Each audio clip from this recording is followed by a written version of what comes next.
Good morning students, how are you? This is M Singh sir here. बेटा, Bihar NEET counselling की जो stay round की notification था वो ऑलरेडी आ चुका है। आप उस नोटिफिकेशन के अकॉर्डिंग अपनी काउंसलिंग के प्रोसेस को कर रहे हैं। उसमें सीट मैट्रिक्स क्या थी, कितनी सीट्स है, वो सब आपको पता है। लेकिन उस नोटिस में ये बहुत ज़्यादा क्लियर नहीं किया गया था कि क्या सभी स्टूडेंट्स को फ्रेश रजिस्ट्रेशन करना है, क्या सभी स्टूडेंट्स को पूरा का पूरा सिक्योरिटी अमाउंट जमा करना है, या जिन स्टूडेंट्स का ऑलरेडी सिक्योरिटी अमाउंट जमा है तो उनको क्या फिर से नहीं जमा करना। इस तरह के क्वेश्चंस आप बेटा कमेंट करके पूछ भी रहे हैं। बेटा, इस बारे में बड़ी क्लैरिटी पिछले नोटिस में नहीं दिया गया था, इसलिए 12 अक्टूबर को बेटा यूजी मैक ने एक और नोटिफिकेशन जारी किया, जिसे मैं कल बताना चाहता था लेकिन थोड़ा डिले हो गया क्योंकि I am not very well today. So मुझे लगा कि अब लेट हो जाएगा, इसलिए आपके साथ ये नोटिफिकेशन एक बार शेयर कर लिया जाए। 12 तारीख के इस नोटिस में देखिएगा बेटा, यूजी मैक 2023 से संबंधित वैसे विद्यार्थी जो विज्ञापन संख्या दिसंदेश दिनांक 9/10/2023 के क्रम में सूचित किया जाता है कि उक्त विज्ञापन में स्पष्ट रूप से अंकित है कि स्टे वैकेंसी राउंड काउंसलिंग में भाग लेने हेतु अभ्यर्थियों को फ्रेश ऑनलाइन रजिस्ट्रेशन कर एप्लीकेशन फॉर्म भरना है, परंतु कतिपय वैसे अभ्यर्थियों द्वारा जो पूर्व में राउंड 3 तक पूर्ण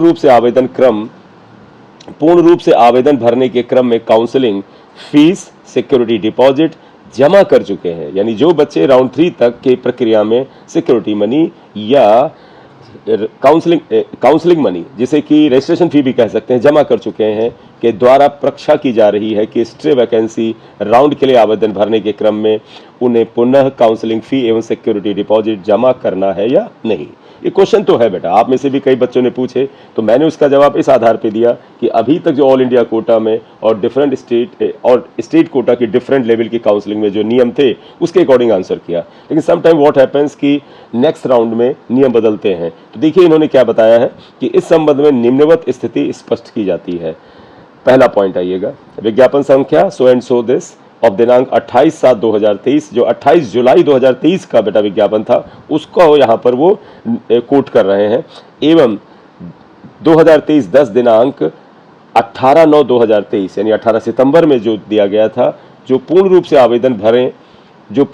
आवेदन भरे हैं तथा विज्ञापन संख्या दिस एंड दिस एवं 9/10/2023 द्वारा यूजी मैक कि स्टे काउंसलिंग राउंड के लिए विज्ञापन की कंडिका 3 के अंतर्गत नहीं आते हैं, उन्हें पूर्व के सिक्योरिटी डिपॉजिट अमाउंट काउंसलिंग प्रक्रिया समाप्ति के पश्चात संबंधित अभ्यर्थी के बैंक अकाउंट में वापस कर दिया जाएगा।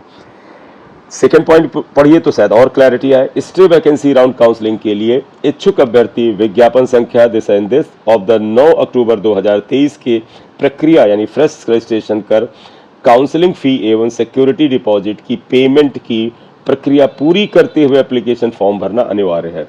तो भैया इनका ये कहना है कि पहले जो आपने काउंसलिंग मनी जमा की थी और खासतौर पर सिक्योरिटी मनी जो जमा की थी वो आपको बैंक में वापस मिल जाएगी।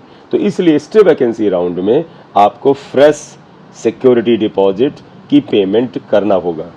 इस स्टे वैकेंसी राउंड में अगर किसी अभ्यर्थी को सीट आवंटन नहीं होता है तो उनके सिक्योरिटी डिपॉजिट अमाउंट को उनके बैंक अकाउंट में वापस कर दिया जाएगा। साथ ही साथ पॉइंट नंबर 4 देखिए बेटा, साथ ही साथ सूचित किया जाता है जिन अभ्यर्थियों का स्टे वैकेंसी राउंड काउंसलिंग में सीट आवंटन होता है, यानी अगर आपको ये जो स्टे वैकेंसी राउंड चल रहा है इसमें सीट आवंटित होती है, उन्हें नामांकित मान लिया जाएगा।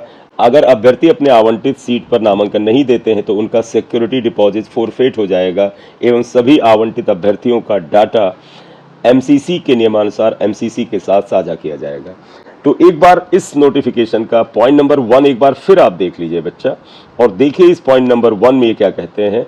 विज्ञापन संख्या 10 जो कि 2023 की 28 जुलाई को आया था एवं विज्ञापन संख्या जो 18 सितंबर को आया था द्वारा जो पूर्ण रूप से आवेदन भरे हैं तथा विज्ञापन संख्या जो 9 अक्टूबर को आया है द्वारा यूजी मैक 2023 की स्टे वैकेंसी राउंड की काउंसलिंग के लिए विज्ञापन की कंडिका 3 के अंतर्गत नहीं आते हैं, उनके पूर्व के सिक्योरिटी डिपॉजिट अमाउंट काउंसलिंग प्रक्रिया समाप्ति के पश्चात संबंधित अभ्यर्थी के बैंक अकाउंट में वापस कर दिया जाएगा। तो बेटा आपको पहले का जो अमाउंट है वो वापस मिलेगा। स्टे वैकेंसी राउंड के लिए इच्छुक अभ्यर्थी विज्ञापन संख्या 9 अक्टूबर 2000 के अनुसार फ्रेश रजिस्ट्रेशन ही करेंगे। काउंसलिंग फी एवं सिक्योरिटी डिपॉजिट की पेमेंट की प्रक्रिया पूरी करते हुए एप्लीकेशन फॉर्म भरना है। तो आपको बेटा फ्रेश डिपॉजिट करना है, इसके अनुसार तो यही बेटा इस नोटिफिकेशन के अनुसार ये क्लैरिटी यहाँ पर दी जा रही है। तो आप लोग इसको बेटा फिर से सिक्योरिटी अमाउंट जमा करके फिर से आप इसके अंदर रजिस्ट्रेशन अमाउंट जमा करके ही आप इसमें पार्टिसिपेट कर सकते हैं। Thank you very much for watching the video. This is M Singh sir here. Thank you.